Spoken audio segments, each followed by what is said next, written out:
asumsi-asumsinya apa sih the law of attraction itu?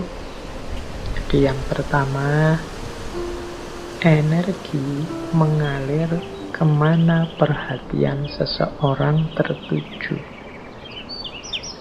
Mengapa sih meyakini the law of attraction? Apa yang kita yakini itulah yang terwujud. Karena ketika kita meyakini sesuatu, fokus pada sesuatu, energi kita mengalir ke situ semua. Pokoknya saya harus berhasil di sini, saya harus sukses ini, saya harus mampu melakukan ini. Nah, itu energi kita mengalir ke situ semua. Ya wis, mudahnya sering saya ilustrasikan kan kalau orang jatuh cinta, itu energinya fokus semua pada yang dicintainya, sehingga kadang-kadang dia bisa melakukan apapun yang untuk dirinya sendiri saja mungkin tidak dilakukan, tapi untuk yang dia cintai dia mampu melakukannya. Kenapa? Energinya mengalir ke situ semua, karena pikiran perhatiannya ke situ semua. Jadi asumsi pertamanya itu, ketika kita fokus pada sesuatu, maka semua potensi diri kita ke situ semua. Itu yang pertama, asumsinya itu. Yang kedua, alam semesta ini, ya di situ kalimatnya penuh dengan kelimpahan untuk manusia. Maksudnya apa? Alam semesta ini, segala fasilitas kelebihan yang ada di dalamnya oleh Allah itu diciptakan untuk manusia, dalam tanda petik untuk melayani manusia. Kita ini kan makhluk yang dihadirkan ke bumi setelah bumi siap untuk kita huni. Karena memang bumi disiapkan untuk manusia. Maka apapun sebenarnya yang kita inginkan, yang kita harapkan dalam hidup ini pasti difasilitasi oleh alam semesta sekeliling kita. Tinggal kita mau atau tidak. Itu asumsi kedua. Berarti kuncinya ada pada keinginan dirinya manusia. Asumsi yang kedua, mengapa kok pikiran kita nanti yang menjadi kunci. Yang ketiga, kemampuan atau potensi manusia itu sangat jauh lebih besar, jauh lebih luas daripada yang kita sadari saat ini. Jadi kayak kita merasa, Pak, filsafat itu mentok, saya Pak tidak paham. Tidak, kamu kurang serius menggali potensimu saja. Kalau kamu mau bisa. Pak, bahasa Inggris itu Pak, wah puyeng saya Pak. Matematika itu Pak, tidak. Kamu bisa sebenarnya, cuma kamu kesusu berhenti saja. Kemampuan atau potensimu tidak terbatas itu. Allah memberimu potensi yang luar biasa. Harusnya engkau jadi orang yang luar biasa. Harusnya setiap orang kalau mau dia bisa jadi luar biasa. Kemampuan dan potensimu cukup untuk apapun yang engkau cita-citakan, engkau inginkan. Itu asumsi ketiga. Asumsi keempat, hidup ini tujuan dan isinya tergantung pada keputusanmu sebagai manusia. Jadi kita ini, kalau bahasanya agama, kita ini khalifahnya, wajahnya hidup ini tergantung kita. Termasuk hidup kita ini ingin jadi apa, ingin seperti apa, kuncinya di kita sendiri. Dan pilihan-pilihan hidup itu tidak terbatas. Pak, saya ini anak desa, bapak saya cuma tani, berarti ya cita-cita paling tinggi paling saya bisa itu. Enggak ya, kalau kamu matok serendah itu cita-citamu, ya enggak jauh-jauh dari situ. Panjang setinggi mungkin. Pilihan banyak, enggak terbatas. Wawasanmu harus luas. Jadi pilihan hidup itu banyak, silahkan engkau pilih. Kuncinya ada pada dirimu sendiri. Engkaulah yang menciptakan kehidupanmu. Jadi rentetan asumsi ini, energi itu mengalir, fokusmu kemana tertuju. Kalau engkau fokus hanya pada hal-hal itu yang sepele-sepele, yang biasa-biasa saja, ya hidupmu akan terbentuk secara sepele dan biasa-biasa saja. Tapi kalau engkau fokus pada hal-hal besar yang luar biasa, ya hidupmu akan terbentuk secara luar biasa. Jangan takut, alam semesta pasti menyediakan semua fasilitas yang engkau butuhkan. Kuncinya hanya ada pada dirimu. Mau atau tidak, siap menggali kemampuanmu sendiri atau tidak, berani memilih, memutuskan atau tidak. Apapun yang engkau putuskan, engkau pasti mampu mewujudkan, dan alam semesta akan membantumu, dan energimu akan fokus ke sana untuk melahirkan.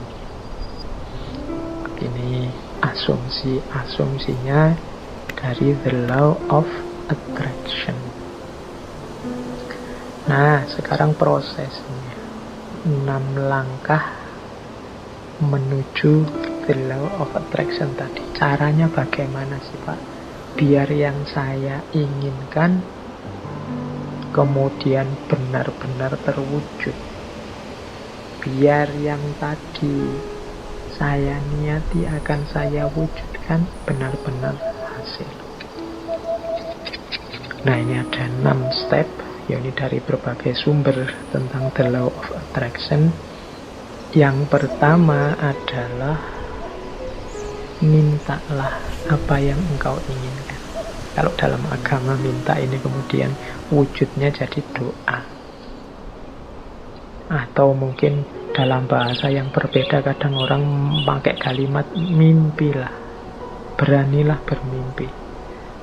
Kalau orang minta saja tidak berani, mimpi saja tidak berani, ya bagaimana dia mencapai tujuan-tujuan besar? Alah Pak, saya ini orang desa, ya sudah, cuma cukup seperti ini saja saya sudah senang. Ya sudah, hidupmu akan hanya sampai level itu. Yang engkau inginkan memang di level itu saja. Padahal kalau engkau mau, engkau bisa minta yang lebih tinggi, menginginkan yang lebih tinggi. Inginkanlah. Mintalah itu sama seperti inginkanlah apapun yang engkau inginkan yang besar-besar. Kalau sudah menginginkan, sudah minta, jangan lupa, percayalah bahwa yang engkau inginkan itu akan terjadi.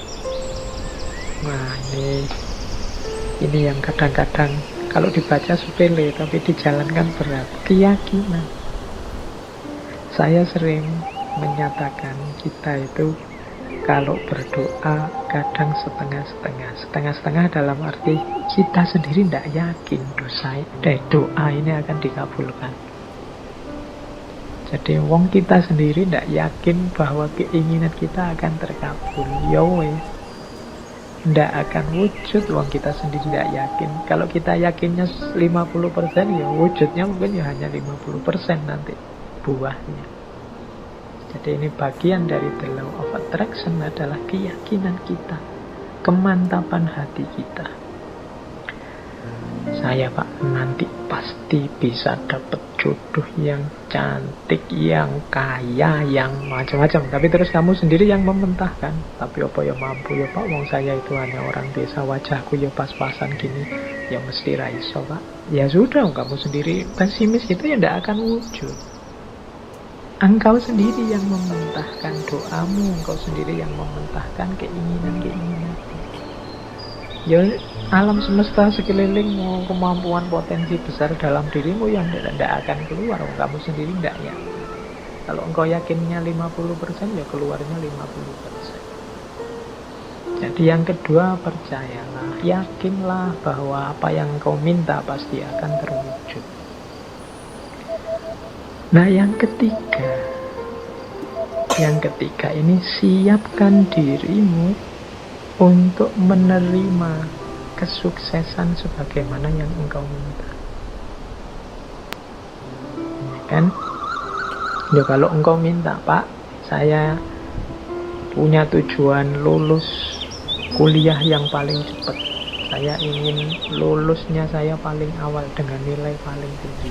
Ya, kamu harus menciptakan dirimu sejak sekarang sebagai orang yang siap, sebagai mahasiswa yang lulus tercepat terbaik. Kalau engkau bercita-cita punya, kayak tadi ya, meskipun artifisial, punya istri cantik, punya istri kaya, punya istri luar biasa, ya bersiaplah, ciptakan dirimu sebagai orang yang pantas punya istri cantik, kaya, dan lain sebagainya. Jadi di antara tandanya bahwa engkau yakin akan terkabul itu engkau siap-siap untuk menerimanya. Nah, kalau engkau tidak siap menerimanya, ya dia tidak akan hadir. Siapkan lahir batinmu untuk menerima anugerah terkabulnya doa.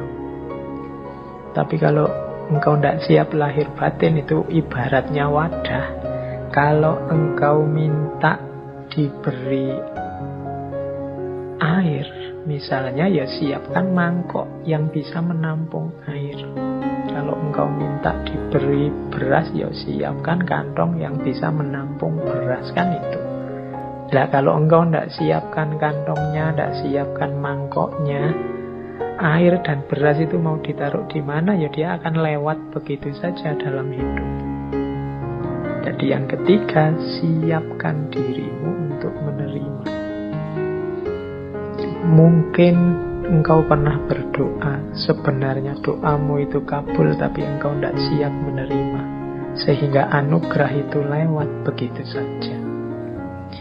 Teman-teman mungkin pernah dengar cerita atau membaca cerita ya, satu ketika ada banjir, kemudian ada orang yang naik ke atas genteng menunggu datangnya pertolongan. Dia berdoa, ya Allah, semoga selamatkanlah aku dari banjir ini. Kemudian tiba-tiba datang tim SAR membawa perangkat untuk penyelamatan. Dia mau menyelamatkan dia tidak mau. Tidak, saya menunggu Allah langsung yang menyelamatkan saya, bukan tim SAR. Silahkan lewat saja. Kemudian tim SAR lewat begitu saja, wong dia tidak mau. Sampai hari berikutnya juga begitu. Tim SAR balik lagi, dia tetap tidak mau. Menunggu langsung pertolongannya Allah. Akhirnya dia meninggal. Wong yo tidak cepat-cepat ditulungi. Nah, begitu sampai di akhirat, dia protes sama Allah. Ya Allah, saya berdoa loh untuk meminta pertolonganmu. Wong aku ini orang soleh, kok engkau tidak datang-datang menolongku? Terus Allah jawab, lah aku kirimkan tim SAR pertama, tim SAR kedua, tim SAR ketiga. Itulah mbok anggap pertolongan dari siapa? Ya ternyata dia tidak siap untuk menerima pengabulan doanya. Baik, yaitu ilustrasi kasarnya. Yang ketiga, bersiaplah tadi yang menerima terkabulnya doa. Jadi yakin, percaya, dan siap. Yang keempat, kalau bahasanya the law of attraction, visualisasikan. Jadi untuk mendukung semua itu, hidupkan dalam pikiranmu, hidupkan dalam imajinasimu, hidupkan dalam batinmu. Ketika doa itu dikabulkan terus menerus. Jadi bayangkan keberhasilan itu dalam pikiranmu. Jadi ini untuk membantu fokus tadi. Kalau dalam agama seandainya berdoa, ya untuk membantu biar doanya lebih mantap sepenuh hati. Itu hadirkan keberhasilan yang engkau inginkan dalam pikiranmu, dalam imajinasimu. Terus yang kelima, jadi visualisasikan. Yang kelima, bersyukurlah terhadap apa yang engkau miliki saat ini. Nah, yang kelima ini sehubungan dengan situasimu saat ini, syukurilah. Kalau bahasanya agama, kalau engkau bersyukur, ya nanti akan ditambah. La in syakartum la azidannakum. Jadi kalau engkau bersyukur, aku tambah. Orang yang menerima situasi hari ini adalah orang yang siap untuk menerima anugerah selanjutnya. Tapi orang yang tidak terima situasi hari ini, ya dia tidak akan bisa menerima anugerah selanjutnya. Wong dia masih belum puas dengan situasi hari ini. Berarti dia kan masih sibuk dengan yang saat ini. Hidup itu kan, kalau bahasa Al-Quran, fa'idha farohta fansob, kalau sudah tuntas ini ganti yang selanjutnya. Kalau kita sudah puas dengan yang sekarang, berarti kita siap menjemput yang selanjutnya. Kalau kita menerima anugerah-anugerah hari ini, berarti kita siap untuk ditambah lagi anugerah selanjutnya. Kalau kita masih belum puas dengan yang sekarang, ya tidak akan ditambah, wong kita belum puas. Yang sekarang berarti belum beres. Masih kita keluhkan, masih kita komplain, masih kita protes. Jadi yang kelima, jadilah pribadi yang bersyukur. Jadi pribadi yang tidak mudah mengeluh, pribadi yang tidak komplain melulu. Jadi saya terima ya Allah situasi hari ini. Mungkin ini karena perbuatan-perbuatanku. Mungkin ada yang baik, ada yang buruk tadi ya. The law of cause and effect itu. Saya syukuri yang baik-baik. Dan aku mohon selanjutnya berikan aku. Nah, itu namanya siap menerima anugerah selanjutnya. Dan yang terakhir, untuk mencapai tujuan dari yang kita inginkan, menurut the law of attraction tadi, rencanakan dan usahakan langkah-langkah untuk menarik apa yang engkau inginkan. Orang yang pikirannya fokus pada keinginannya, sangat serius pada cita-citanya, itu pasti dia tidak diam saja. Jadi kelihatan. Jadi bukan orang yang minta terus tidur. Jadi dia minta, kalau memang benar-benar ingin terwujud, ya dia akan punya aksi-aksi, punya tindakan-tindakan, baik tindakan-tindakan untuk mewujudkan maupun tindakan-tindakan untuk bersiap menerima hasilnya.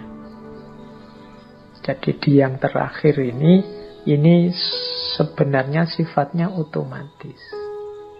Kalau kita sedang sangat cinta dengan seseorang misalnya, itu tanpa disuruh kan kita akan melakukan banyak hal untuk meraih cintanya. Ini sudah otomatis. Tapi kalau kita tidak terlalu cinta atau setengah-setengah, ya mungkin tidak terlalu serius juga melakukan sesuatu untuk mendapatkan cintanya. Jadi logikanya seperti itu.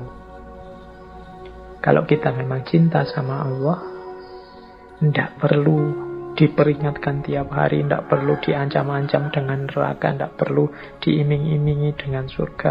Engkau pasti sudah selalu ingin dekat dengan Allah, melakukan aktivitas apapun yang membuatmu dekat dengan Allah. Ini otomatis. Jadi ini 6 langkah dalam konteks the law of attraction. Mintalah apa yang engkau inginkan. Percayalah bahwa yang engkau inginkan pasti nanti akan terwujud. Persiapkan dirimu untuk mendapatkan apa yang engkau inginkan. Kemudian visualisasikan, bayangkan keberhasilanmu dalam pikiranmu, dalam batinmu. Syukurilah kondisimu saat ini. Upayakan sejauh kemampuanmu untuk mewujudkan keinginanmu.